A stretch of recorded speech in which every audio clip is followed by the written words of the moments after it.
Selamat datang di UPT Bina Insan Keragilan. Di sini tempat saya mengajar. Saya akan menjelaskan tentang pembelajaran berdiferensiasi. Adakah yang sudah tahu tentang pembelajaran berdiferensiasi? Pembelajaran berdiferensiasi adalah pembelajaran yang memfasilitasi siswa sesuai dengan kebutuhan dan kemampuan siswa. Perkenalkan, saya Siti Maesaro.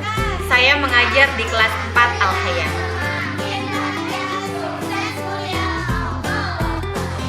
Tangannya kita espresi dulu.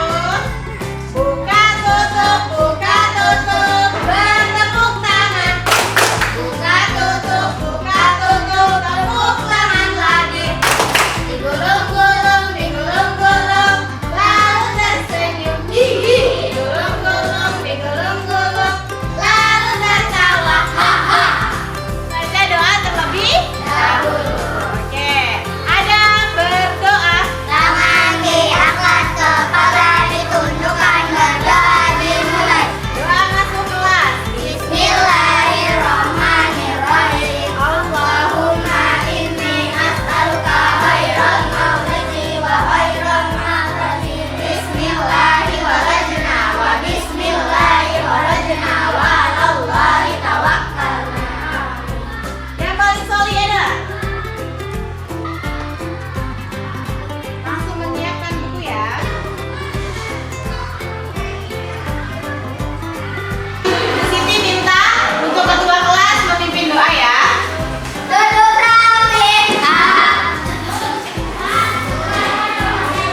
Ada berdoa. Israeli sadari wa yassirli amri wahlul 'uqdatam min lisani yafqahu qawli. Rabbi zidni ilman warzuqni fahman. Tengok kanan kiri. Temannya siapa yang tidak hadir? Baik. Kenapa Nufela tidak hadir? Sakit. Apakah sudah menyiapkan buku paketnya? Tulisnya? Tulisnya? Nah, jika sudah, kita akan memulai pembelajarannya. Untuk hari ini, kita akan belajar tentang ilmu pengetahuan alam dan sosial atau biasa disingkat dengan IPAS. Nah, hari ini kita akan belajar tentang ciri benda dan perubahan wujudnya. Itu ada di buku paket di bab 4. Silakan buka. Di sini saya akan menggunakan berdiferensiasi konten yang menggunakan games ranking 1 untuk mengetes sesuai kemampuan siswa. Sebelum Bu Siti memulai pembelajaran, Bu Siti akan mengajak kalian bermain, yaitu bermain ranking 1. Siapa yang mau ikutan? Oke, kita akan bermain ranking 1. Nanti kegiatannya adalah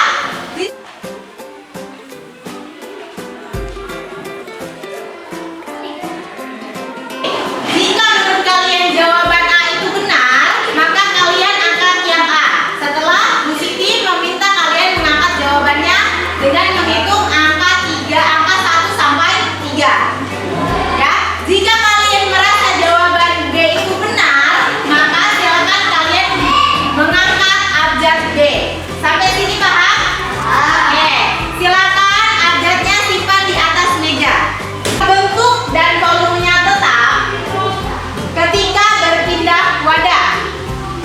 A. Benda padat. B. Benda cair. Dengan ketiga angkat tangannya dengan abjad yang kalian benar. 1, 2, 3.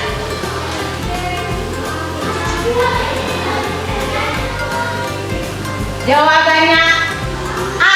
Benda padat, ya, karena bentuk dan volumenya tetap. Oke, yang mana solid? Duduk rapi. Buka mulut, tertawa 3 kali.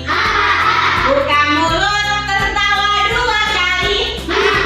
Buka mulut, tertawa 1 kali. Buka mulut, tertawa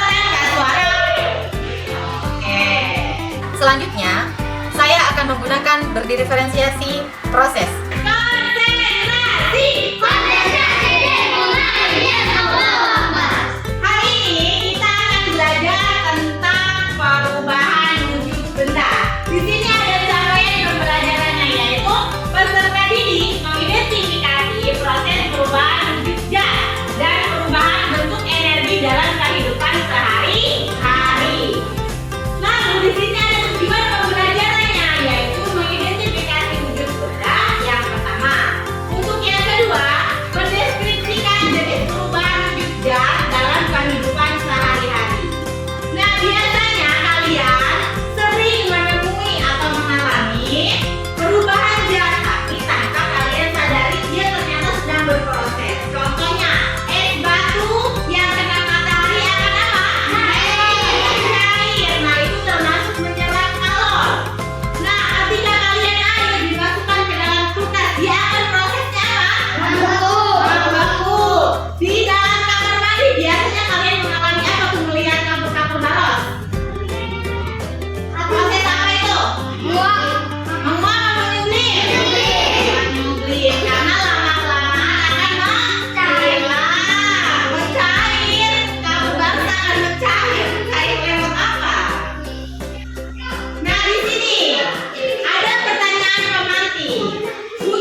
menyerap kalor. Nah, sebaliknya, nih, ketika gas menjadi padat, yaitu mengkristal. Contohnya seperti apa tadi? Salju. Salju. Nah, salju itu di sini ada tanda panah warna biru. Berarti dia melepas atau menyerap Mas Agil? Lepas. Melepas kalor. Nah, ya, yang warna pink itu menyerap kalor. Berarti ada apa saja?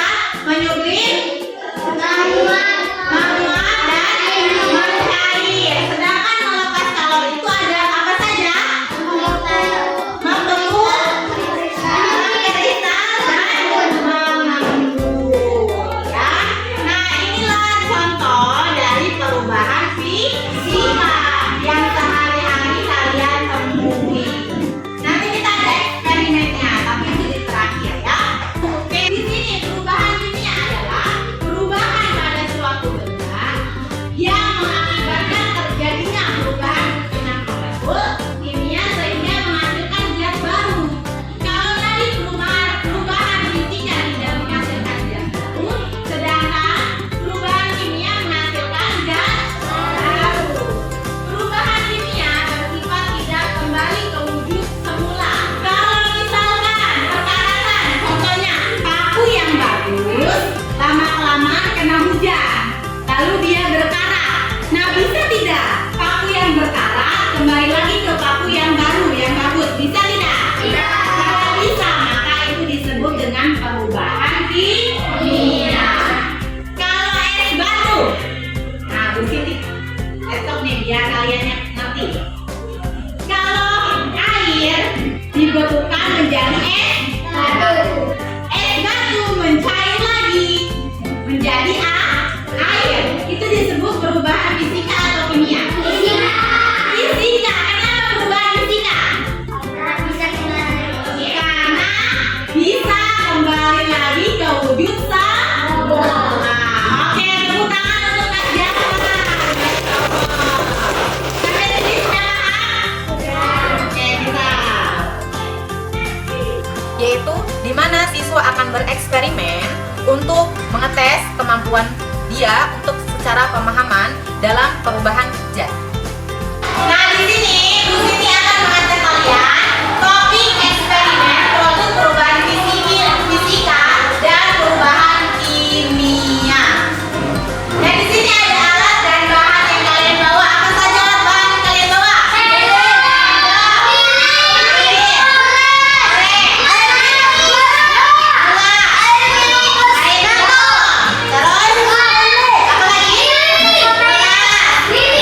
Mangkok ya. Nah, sekarang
menggunakan berdiferensiasi produk.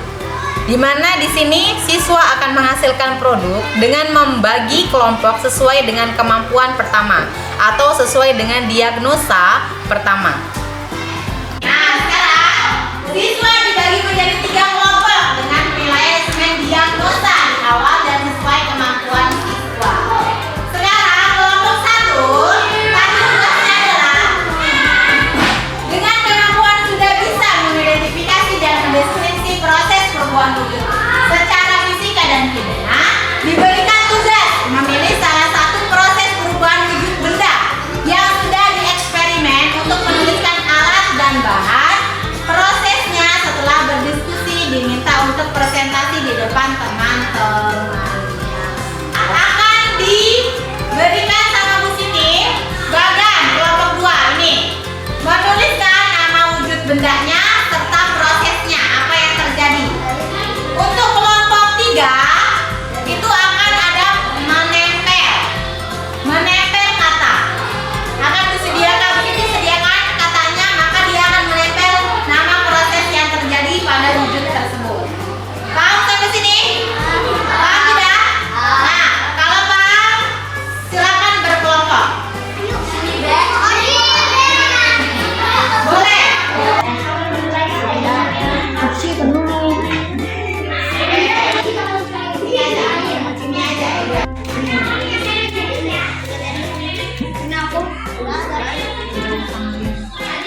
Alhamdulillahirabbil alamin. Sudah selesai pembelajaran yang saya sampaikan kepada anak-anak.